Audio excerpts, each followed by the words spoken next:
시청자 여러분 안녕하십니까. 굿모닝 FMS 경제용풍 시작합니다.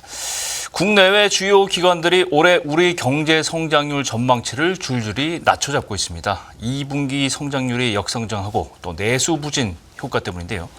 이 내수 부진은 고금리와 고물가의 누적된 결과라는 지적이 쏟아지면서 한국은행을 향한 금리 인하 압박이 거세지고 있습니다. 신한투자증권 리서치센터 안재균 연구위원과 함께 이 얘기 알아보겠습니다. 어서 오세요. 네, 안녕하세요. 주요 기관이라고 좀 말씀드렸는데 일단 KDI 얘기를 안 할 수가 없죠. 지난 8일 수정 전망에서 우리나라 올해 성장률을 전망치가 원래 2.6%였는데 2.5%로 낮췄습니다. 이 하향 조정의 근거를 보면 내수 부진인데요. 내수 부진에 대한 KDI 판단 어떻게 보세요? 네, KDI가 이제 0.1%포인트를 낮췄는데 예. 이 폭을 보면은 뭐 2.6에서 2.5 그게 그거 아니야라고 이야기할 수 있지만 예. 근거로 삼았었던 민간 소비하고 설비 투자 중심의 부진이라고 하면은 우리가 딱 드는 생각은 야 이거 저 분야는 다 금리가 높았을 때 받을 수 있는 부정적인 영향을 받는 부분인 거고 그러면은 향후에 성장률을 낮췄다라는 거는 금리를 좀 더 낮춰야 된다라고 하는 명분으로서 이야기를 한 것 같습니다. 성장률 전망치를 낮춘 폭 자체가 크지 않기 때문에 이걸 네. 가지고 우리나라 경제가 굉장히 뭐 위험한 구간에 있다던가 침체에 대한 우려를 우리가 가질 것은 절대 아니지만 고금리의 충격이 이렇게 장기화가 되면은 점차 성장세가 둔화될 것이다라고 하는 KDI의 판단이지 않을까 저는 그렇게 해석을 할 수 있을 것 같습니다. 뭐 사실 최근에 나왔던 지표들도 다 사실은 경기 침체에 대한 우려를 뭐 충분히 그렇게 생각하기에 충분해요. 내수 뭐 소매 판매도 14년 만에 최고고 일단 네. 숫자가 14년 만에 최악이라는 게 좀 그렇잖아요. 맞습니다. 서비스와 광공업 생산 지수도 별로 안 좋고. 사실 뭐 그래서 이제 소비가 부진이 되는 시그널이 나오는 건데 그래서 금리 낮춰야 된다는 의견이 뭐 지금 나오는 건 아니에요. 사실 원래도 있었어요. 그죠? 네. 우려가 있었는데 근데 글로벌 경기 둔화가 얘기 나오면서 미국 리세션 얘기가 나오면서 이제 뭐 선제적으로 금리 낮춰야 되는 거 아니냐 이렇게 네. 금리 인하론이 더 득세를 하는 거 아니겠어요? 이런 부분은 어떻게 분석을 하겠습니까? 저도 2분기 GDP를 보고 예. 한국에 그다음에 최근에 이제 대외 상황의 변화를 봤을 때 금리 인하에 대한 시점을 좀 앞당기고 초반부라고 하면 언제가 초반부냐라고 하면 한 1년 이내 그때의 금리 인하 폭을 조금 더 생각보다 좀 과감하게 가져가서 말씀하신 것처럼 그 경기 둔화에 대한 대응력을 조금 높여야 되지 않겠나라는 생각을 제가 또 하게 됐어요. 왜 그렇게 생각을 하냐라고 하면은 지금은 사실 우리가 소프트 랜딩과 소프트 패치라는 단어가 있는데 예. 소프트 랜딩 같은 경우에는 경기가 하강할 때 이제 좀 스무스하게 낮춰주고 속도 이제 조절하는 네, 거죠. 반등을 이제 시키는 이 차원에서의 금리 인하는 리세션 대응용이 맞아요. 그래서 네. 또 초반부에 더 강력하고 빠른 인하를 하겠지만 지금은 사실 이 확장 구간을 조금 더 이어주기 위한 소프트 패치의 개념이라고 하게 됐을 때 우리가 금리를 중리까지 낮춰야 될 필요가 있겠느냐라고 하면 저도 그렇지는 않은 것 같아요. 그렇지만 초반부에 이 확장 국면을 계속 이어주기 위한 소프트 패치의 개념이라고 하게 되면은 초반부에 조금 더 강력하게 해준다라고 하면은 경기 확장도 살리고 그리고 리세션 우려도 낮추면서 우리가 조금 더 성장과 물가에 대한 우려를 조금 더 낮추게 볼 수 있지 않겠냐라는 측면이라고 하게 되면은 그냥 늑장 대응을 하거나 약간 밋밋한 대응을 하면은 별로 효과가 없잖아요. 그렇죠. 그렇기 때문에 오히려 초반부에 좀 인하를 좀 빨리 가져갈 필요가 좀 있어 보인다. 그렇게 저도 좀 생각을 하고 있고 그런 의견들이 조금은 더 커진 것 같습니다. 어쨌거나 뭐 최근에 달라진 거라고 하면 미국의 갑자기 뭐 리세션, 네. 뭐 어떤 사람은 바이브세션, 분위 이상으로 나빠진 거지 실제로 나빠진 건 아니다. 뭐 이렇게 얘기도 하고 하는데 네. 이걸 어떻게 받아들이냐, 어떻게 반영하냐. 다음 주죠. 20일 이제 한국은행 금통위 열려서 금리 네. 결정을 하게 되는데 이제 우리 금리는 아시다시피 23년 1월 이후 3.5% 계속 고정돼 있어요. 네. 이거를 낮추겠느냐 확실히.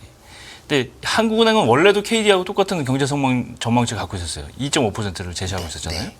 하반기 2.2, 상반기는 2.9 이렇게 됐었는데 어쨌건 상고하저의 네. 경제 성장률 전망치를 갖고 있어서 경기가 좀 진정이 되거나 좀 다운될 것이다.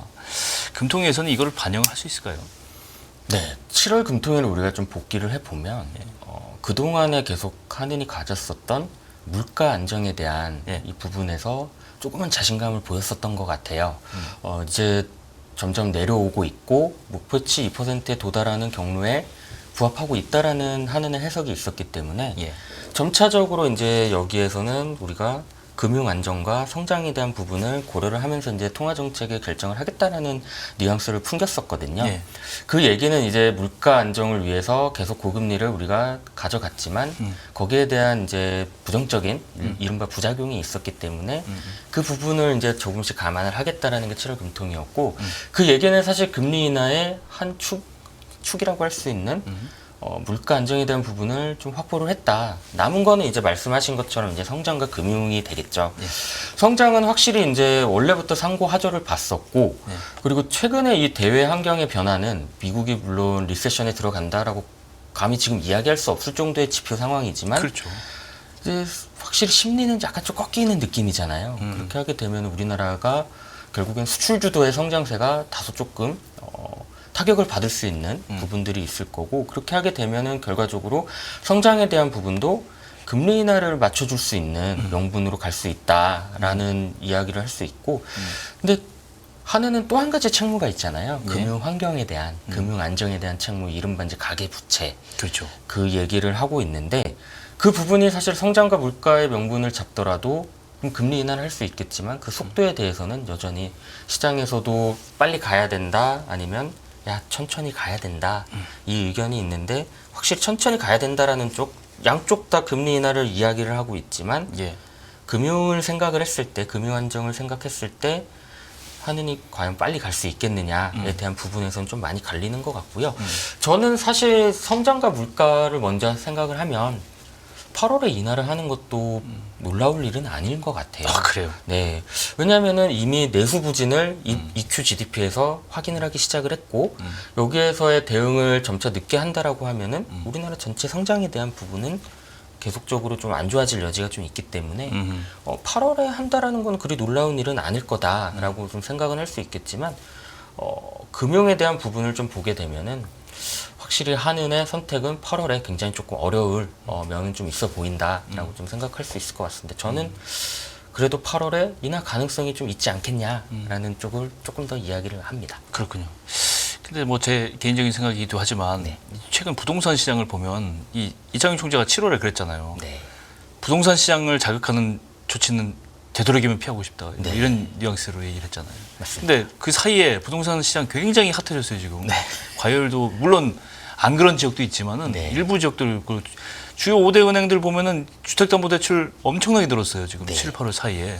굉장히 많이 늘고 그래서 이걸 잘못된 시그널을 줄 수 있다. 이게 이제 한국은행의 굉장히 그 딜레마잖아요. 그죠? 그렇죠. 금리를 선제적으로 낮췄으면 좋겠는데 이걸 함부로 낮췄다가는 지금 주택담보대출이 더 터져버리면 네. 조금 스텝이 꼬일 수 있다.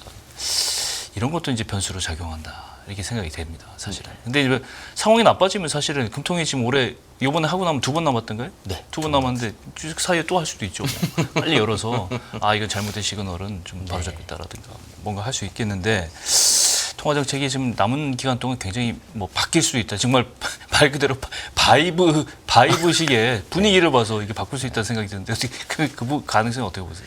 바이브 그거는 사실 요동친다는 얘기잖아요. 바이브고 흔들려가지고. 그죠? 네. 이랬다 저랬다 하면서 네, 네, 분위기에 이랬다 따라서 저랬다. 분위기를 타는 거잖아요. 그죠? 사실 그럴 때의 정책 당국은 중심을 지켜주는 게 제일 중요한 거고 어느 한쪽에 이게 올라갔을 때는 야 긴축이야 이러고 반대로 이게 하강했을 때는 야 완화해야지 그러진 않을 거니까 아마 오히려 이 바이브플레이션 뭐 그렇게 한다라고 하면은 중앙은행의 선택은 그냥 움직이지 않을 수도 있는 거죠.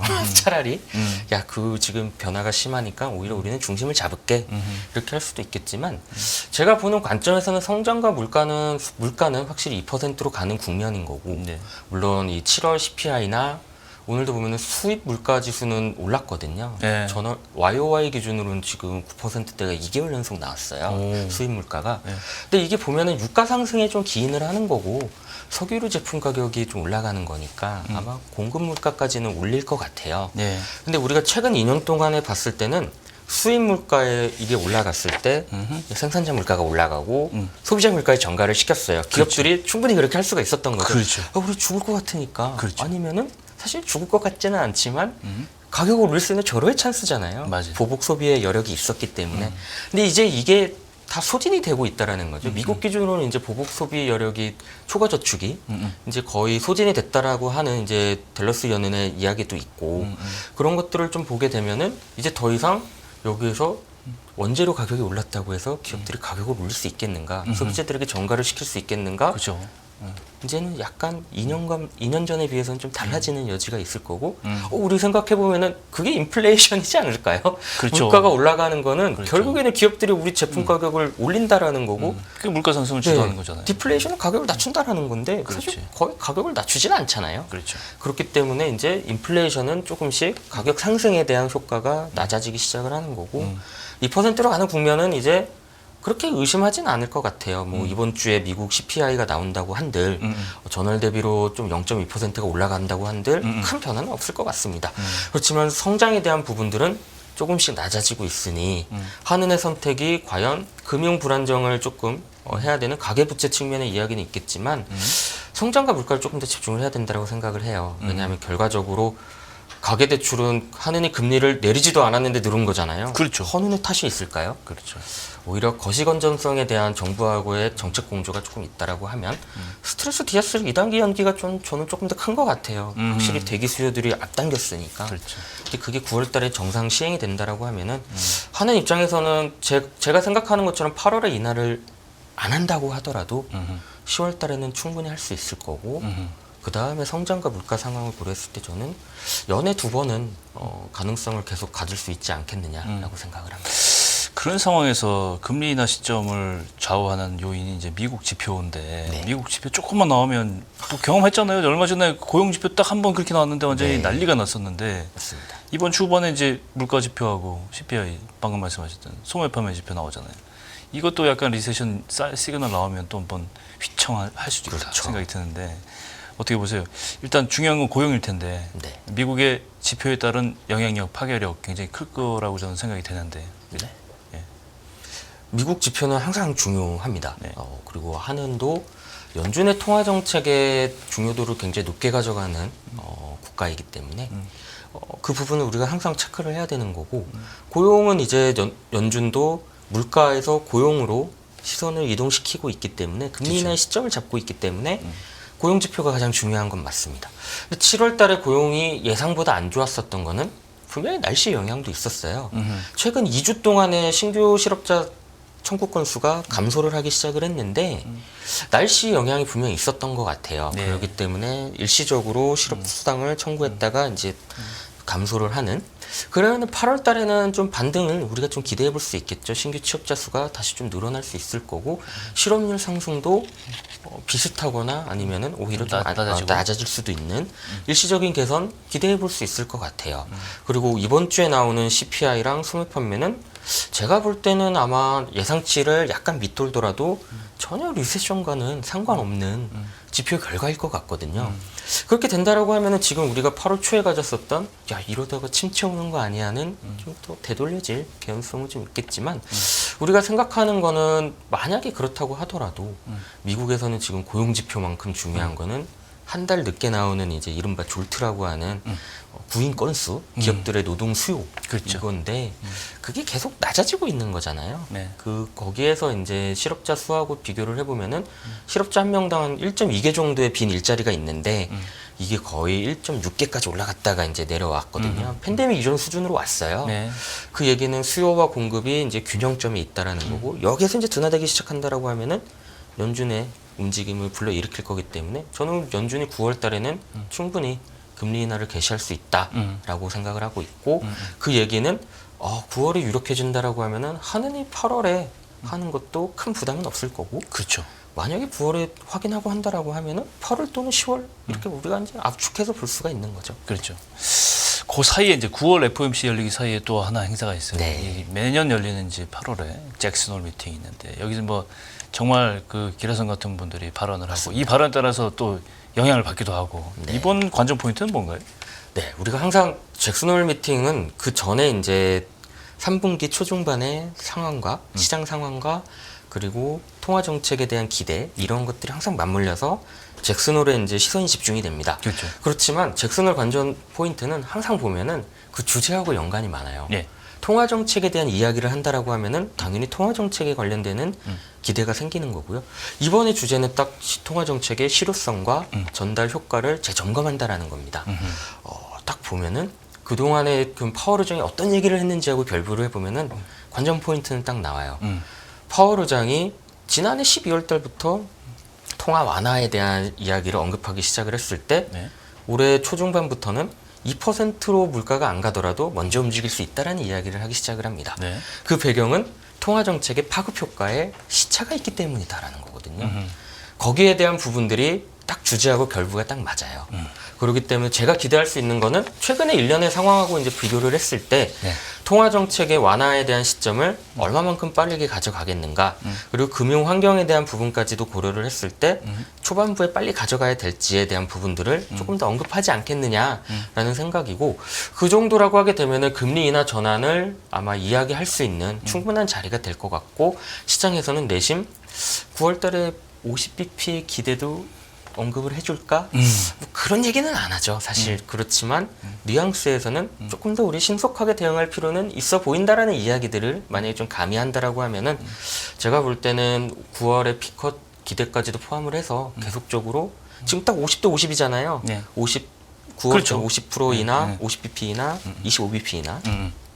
거기에서 아마 그 구도는 잭슨홀 미팅에서도 계속 9월 FOMC 때까지 이어질 만한 요소는 있을 것 같습니다. 아마 이번 주 CPI랑 소매 판매는 50bp 인하 기대를 좀 낮추는 결과를 좀 작용하지 않겠는가 하지만 잭슨홀 미팅과 9월 FOMC 사이에서는 50대 50에서 약간 피컷에 대한 기대를 조금 더 높여가는 이 부분일 수도 있지 않을까. 저는 그렇게 좀 생각할 수 있을 것 같습니다. 픽스텝도 했으니까 픽컷도 가능하겠죠. 예. 근데 그 선제적으로 얼마나 그 대응을 빨리 하느냐 결정을 맞습니다. 내려야 사실 되는데. 중립 이상에서의 지금 이 고금리 환경이라고 하게 되면은 왜 여기까지 올렸냐, 빅컷도, 그러니까 빅스텝을 또 밟으면서 인상을 했었던 거는 당연히 물가 상황이 굉장히 가속화되었기 때문에 그래요. 베이비 스텝보다 더 크게 가져갔었던 거고, 고금리 충격이 더 크다라고 하면은 빨리 이제 조정을 해주는 것도, 근데 그게 중립 이상에서는 좀 충분히 가능한 영역이기 때문에 우리가 반드시 25bp여야 돼. 항상 회의 때마다 25bp씩 인하를 해야 되는 중립 이상에서는 좀 안 먹히는 과정인 것 같습니다. 그렇죠. 늘 그러다 보니까 통화 정책에 대한 선제적인 어떤 예견 이런 것 때문에 시장이 먼저 움직이는 경향이 있는데 이번에 사실 제일 먼저 움직이는 팩트를 찾자면 주식시장으로 거론 안 할 수가 없고, 주식시장을 움직인 것도 NK 트레이드 네. 정산. 지금 환율이 엔화 환율이 굉장히 빠르게 움직이고 있어요, 사실은. 그죠? 원엔 환율도 뭐 따라서 뭐 덩달아서 빨리 움직이고 있는데, NK 트레이드 청산 우려가 한바탕 광풍이 분 다음에 좀 잠잠해지긴 했어요. 네. 근데 뭐 이거는 사실 잠잠해진 거지, 언제든지 이거 통화 정책의 변화에 따라서, 느낌에 따라서, 이게 분위기에 따라서는 다시 한번 일어날 수 있다. 네. 근데 이게 사실 지표가 확인할 수가 없어요. 청산 지표가 포지션들이 얼마나 해소가 됐는지, 이게 다시 언와인딩 됐는지, 와인딩 됐는지, 이게 불확실하고 추정을 할 수밖에 없는데, 엔캐리 트레이드에 대한 이 주식시장과 연관된 우려, 이걸 좀 종합적으로 간단히 마지막 질문일 것 같은데요. 네. 얼마나 좀 이 규모를 저도 참 알기가 어려워요. 그렇죠. 그리고 여기저기에서도 보면은 숫자가 좀 다르기도 하고요. 예. 그렇지만 일본 금융선물협회 자료나 일본 중앙은행의 자료를 좀 보면은 대략 한 20조 엔 정도라고 보는 것이 좀 맞을 것 같고, 네. 근데 이게 누적되어 있는 거죠. 예. 이게 한꺼번에 청산이 된다라고 하면 당연히 세계 금융시장은 엄청난 혼란이 생길 거예요. 그렇지만 우리가 6월, 7월 정도만 딱 보게 되면은 엔화 순매도, 그러니까 선물 투기적인 거래가 굉장히 많았었어요. 예. 매도 포지션이나 뭐 이런 것들의 급격한 변화를 야기할 수밖에 좀 없었던 거고, 제가 볼 때는 그들의 포지션 변화를 야기했었던 거는 BOJ가 7월에 금리 인상을 했었던 부분이었던 것 같고, 사실 7월 인상까지는 우리가 시장 기대에는 그렇게까지 예상을 안 했지만 인상을 하니까 BOJ의 변화가 조금 더 빨라지겠구나라는 변화가 좀 있었던 것 같고, 그래서 일부 헤지 펀드들 중심으로 해서 포지션의 급격한 변화, 엔화를 숏쳐놓고, 그리고 미국 채권을 숏쳐놓고, 그렇죠. 일본 주식 롱을 잡았었던 이 포지션의 급격한 변화를 일주일간 가져갔었던 요인이었던 것 같고, 지금 잠잠해졌다라는 거는 일단 포지션 변화가 완료가 됐겠죠. 그렇지만 우리가 더 여기서 우려하는 거는 그 20조 엔이 엔캐리 트레이드의 규모라는데 이게 바뀌는 거 아니냐. 그러니까요. 그러긴 쉽지 않을 것 같습니다. 왜 일본이 해외 투자를 했느냐? 최근에 우리나라 해외 투자 늘어나는 거랑 비슷해요. 네. 저성장, 저물가에 있었던 시대에 그렇지. 원화 자산의 투자의 매력보다는 해외 쪽에 더 있었기 때문에 갔던 거거든요. 그렇죠. 일본이 지금 이제 금리 인상을 해서 엔화 자산이 좋아진다고 한들 여전히 해외에 투자했을 때 이익이 더 많기 때문에 그렇죠. 과연 뭐 우리나라 개인 투자들 해외 투자하는 사람들한테 너 왜 해외 투자하니? 뭐 바보네? 이렇게 안 하잖아요. 그렇죠. 오히려 야, 좀 용감하네. 약간 프론티어적인 정신이 있다라고 우리가 하게 되는데 수익이 더 높으니까. 그렇다라는 얘기는 지금 뭐 20조 엔 중에서 일부는 변화가 있겠지만 급격하게 청산이 될 가능성은 저는 좀 낮게 보고 있다. 지표상으로도 일본이 그렇게 뭐 핫한 시장은 네. 아니잖아요, 지금. 그리고 그거는 이제 BOJ가 인상을 더 빨리 가져간다라고 하면 나타날 수도 있겠지만 제가 볼 땐 최근에 일본 지진 우려 그리고 엔화 강세에서 일본으로 가는 많은 해외 여행객들의 변화가 또 생길 수가 있는 거고. 또 변수가 생기겠어요. 근데 일본이 최근에 보면은 여행 수지로 많이 먹고 사는데 엔화 강세를 과연 좋아할지는 저는 좀 의구심이 있습니다. 그 얘기는 아마 BOJ는 남은 기간 동안에는 금리 인상을 안 하지 않겠느냐. 그리고 시장도 약간 그렇게 생각을 한다라고 하면 엔캐리의 급격한 포지션 변화는 당분간은 좀 제한적으로 볼 수 있겠다가 제 결론입니다. 그렇군요. 금통위부터 FOMC, 잭슨홀까지 다 한번 훑어봤는데 다 한 번씩 정리가 되고 나면 또 한 번 정리를 해주실 시간을 가지도록 하겠습니다. 네, 신한투자증권 리서치센터 안재균 연구위원과 얘기 들어봤습니다. 고맙습니다. 감사합니다. 끝나지 않은 여정, 변화의 물결소. 우리의 질문은 계속될 것입니다. 거대한 역사로 읽는 인간의 욕망과 부의 흐름. 새로운 부의 미래를 알려드립니다. 자본주의의 적은 자본주의.